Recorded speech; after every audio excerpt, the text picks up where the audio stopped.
Hello, fashion professionals and fashion enthusiasts. Welcome back to the channel. Today we're going to talk about something truly exhilarating that's been on my mind. The connection between fashion and divinity. This fresh perspective could change how we think about fashion and style and give us a whole new way forward. I want to begin this discussion with a short fable I once saw on Shenyun Performing Arts, this incredible show of classical Chinese dance, music, and storytelling. Now, let me preface this by saying I'm telling this from memory, so I hope I can capture the beautiful spirit of it. And to be honest, my memory is not always the best, so please forgive me if it's not perfect. In the story, there was a master in ancient China who had 3 disciples. After training for quite some time in the spiritual arts, he took these 3 young men to the edge of a cliff, very high cliff. Without any explanation, the master simply jumped off the ledge and started to hover right in midair, as if gravity no longer applied to him anymore. The disciples just stood there completely stunned, watching their teacher defy logic. The master motioned for them to follow, asking them to let go of their doubts and just believe. 2 of the disciples were scared and refused. They just couldn't make themselves jump into the unknown. But that 3rd disciple, with complete faith, took the leap, and guess what? He started hovering too, and together the master and this disciple rose up to the heavens and left the other 2 behind on earth. For that moment, right there on stage, time seemed to stop as everyone in the audience tried to wrap their minds around such a beautiful principle and a clear example of the power of faith. So why am I telling you the story at the beginning of a video about fashion and style? It is because it's like that metaphorical push off a cliff, inviting us to open our minds to possibilities that might seem wild or impossible at first. Just like that 3rd disciple who let go of his limitations, I'm asking you to put aside any rigid ideas of where our cultural clothing may come from. In our daily lives, we rarely question why we're drawn to certain designs, cuts, colors, or fabrics. We might just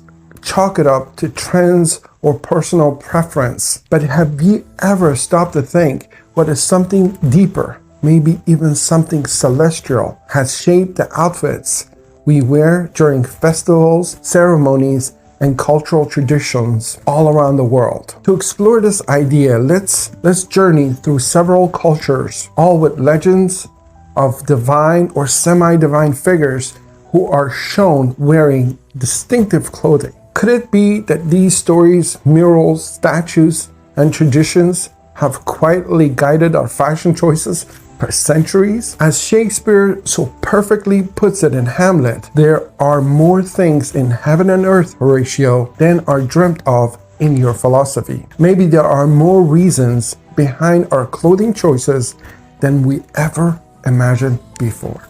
If you are enjoying this content, please hit that like button and subscribe to our channel. And don't forget to even share it with your friends, because this helps us bring you such great content that is so interesting. Let's start with angels in white, a European heritage. Picture a triumphant general returning to Rome, crowned with laurel wreath, said to be blessed by the gods. Fast forward to modern times, and we see graduates wearing caps that, despite looking nothing like leafy crowns, still convey a sense of honor and achievement. Some schools even include royal design in diplomas and crests, almost as if to remind us that ancient godlike prestige still glimmers beneath our everyday ceremonies.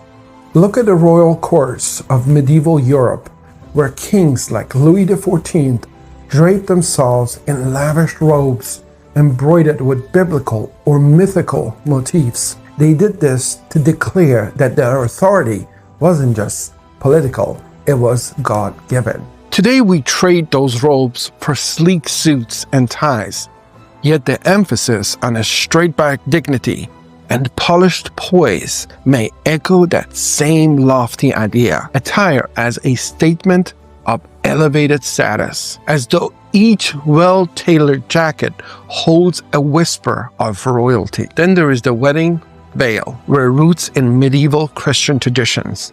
Angels in stained glass windows and frescoes often appear in gently draped veil, signifying purity and divine protection. Over centuries, brides borrowed the look, white, flowing, and reverent, invoked an almost angelic grace on their wedding day. It's subtle but powerful reminder of how symbolism can drift from church walls into everyday rituals.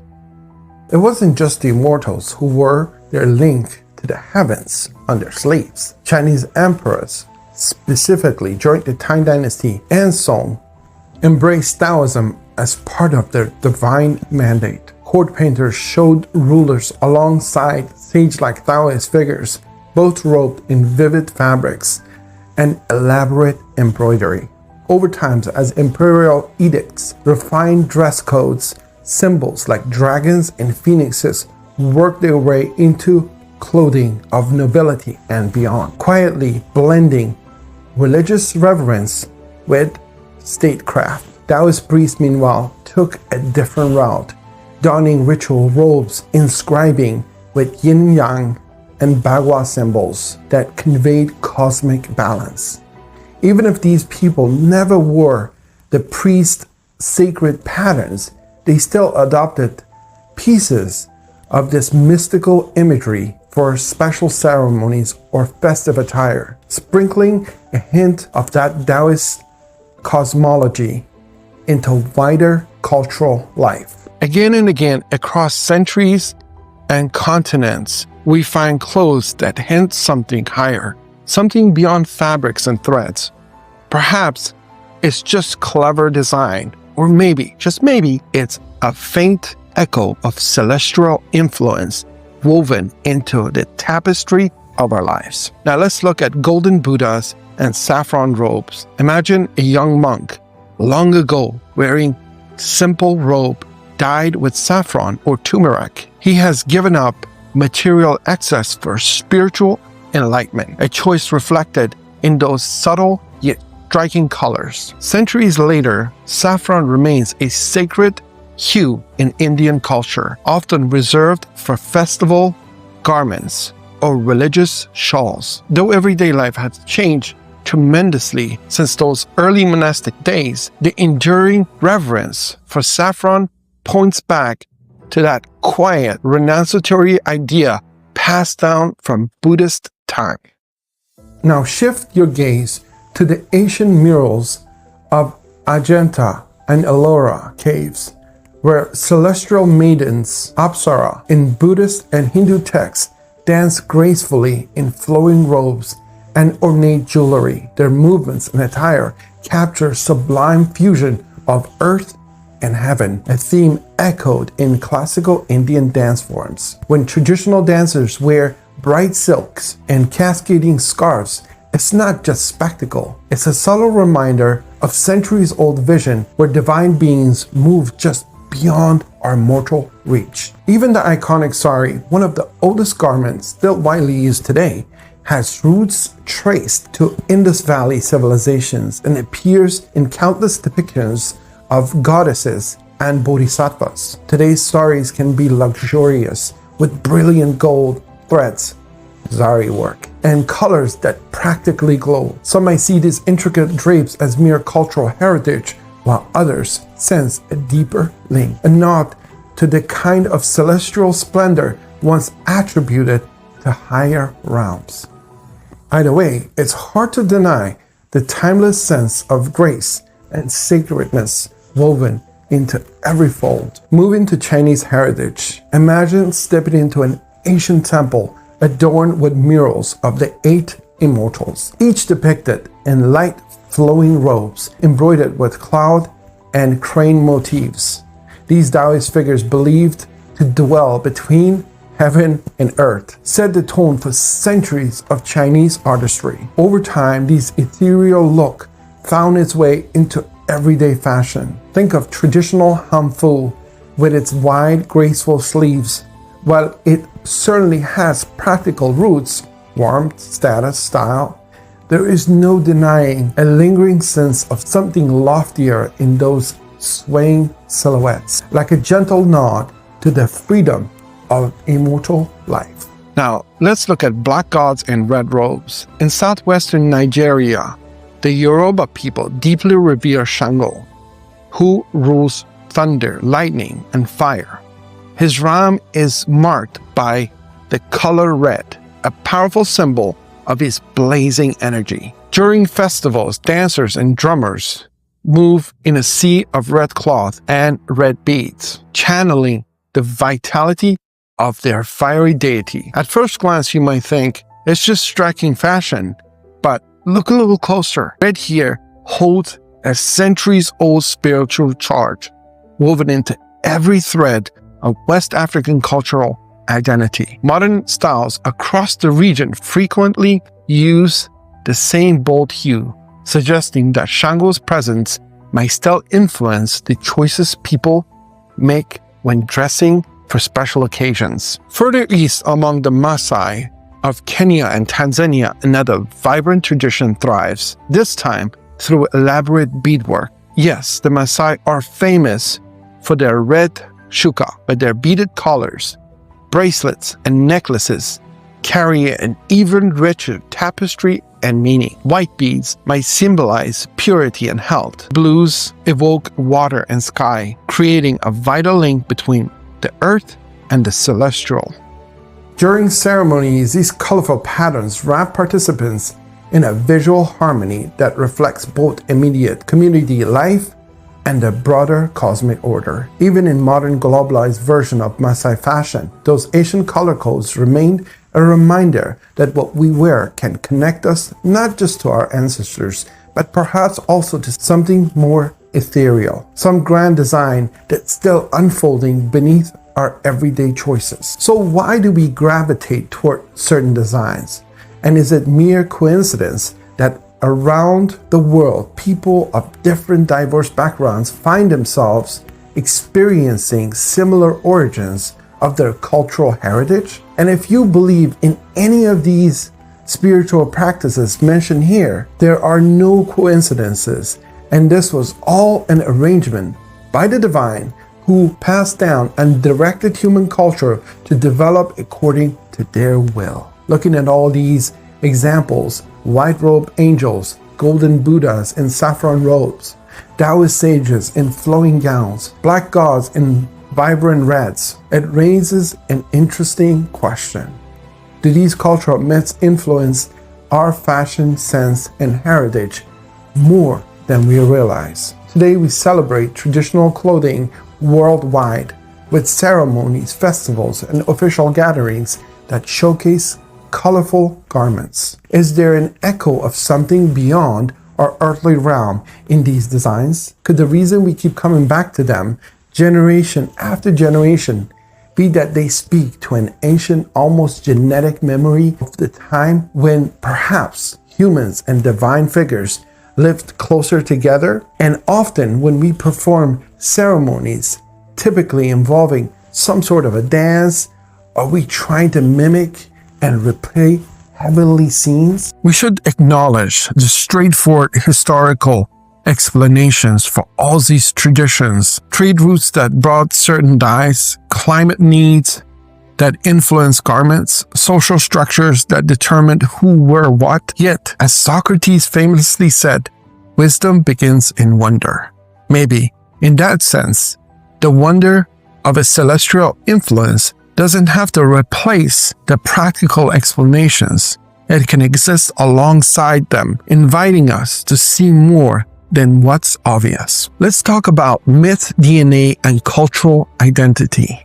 If we consider the possibility that these traditions are divinely inspired, or at least draw from a heavenly source, then it suggests something fundamental about who we are. Are these patterns and colors part of our cultural DNA? Many of us feel an unexplained pull toward the traditional clothes of our ancestors. Even if we rarely wear them in everyday life, there is a sense of coming home when we put them on. These ceremonial outfits during weddings, holidays, or cultural festivals. Could this be because we're connecting with something primeval, something that resonates with the stories we have inherited over centuries? At the same time, there are those who go to the opposite direction, completely abandoning tradition for modern pursuits. For example, Comme des Garçons, who was initially, in 1986, the worst-selling collection in the world, but now is being revered by some, facetiously named the Lumps and Bumps collection, a collection that fights the beauty of the human body and all cultural norms, almost expressing what seems to be a Marxist view of the world in fashion. From the communist motto, fight heaven and earth, heaven being our divinely inspired traditions, and earth being our human bodies. Are they rejecting their heritage and by extension, ignoring a part of their cosmic memory? Let's come back to the lesson from that fable. The two disciples who hesitated at the cliff's edge, representing the part of us that clings to the logical world. We tell ourselves that everything can be explained through material means, and anything that defies conventional understanding must be dismissed. The third disciple, however, takes the leap, symbolizing a brave openness to consider ideas beyond our immediate understanding. In our everyday lives, that leap doesn't have to involve actual flight. Instead, it could be a willingness to say maybe the stories about angels, Buddhas, Taos, immortals aren't just made up. It might be an invitation to look at clothes in our closets or the ceremonial garments we see in processions and cultural dances and wonder if they echo an ancient, even heavenly heritage. To be clear, this isn't a definitive conclusion. I'm not saying that all clothes on earth come from some mystical realm. That would be very hard to prove. Rather, we're standing at a threshold of possibility, acknowledging that myths often contain unexpected truths along allegory. Shakespeare's line, "There are more things in the heaven and earth, Horatio, that are dreamt of in your philosophy," can serve as a reminder to stay humble about what we don't know. In the end, the evidence of celestial connection might be indirect. Statues, murals, scriptures, and the continuity of certain colors, themes, or designs across thousands of years.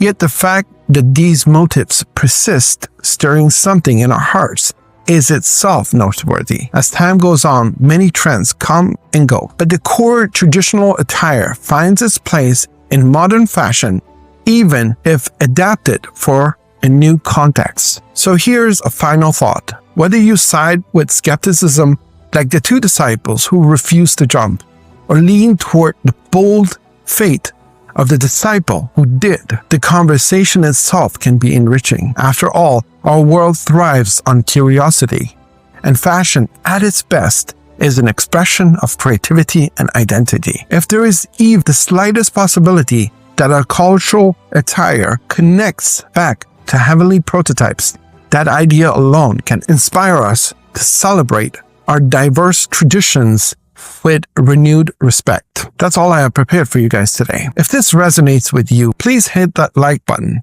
and share your thoughts on the possibility of heavenly origins influencing the fashion of the culture you come from in the comments below, right there. Don't forget to subscribe and share it with your friends, because it helps us bring you thought-provoking content exploring the deeper dimensions of fashion. Until next time, stay confidently stylish, and most importantly, stay true to yourself.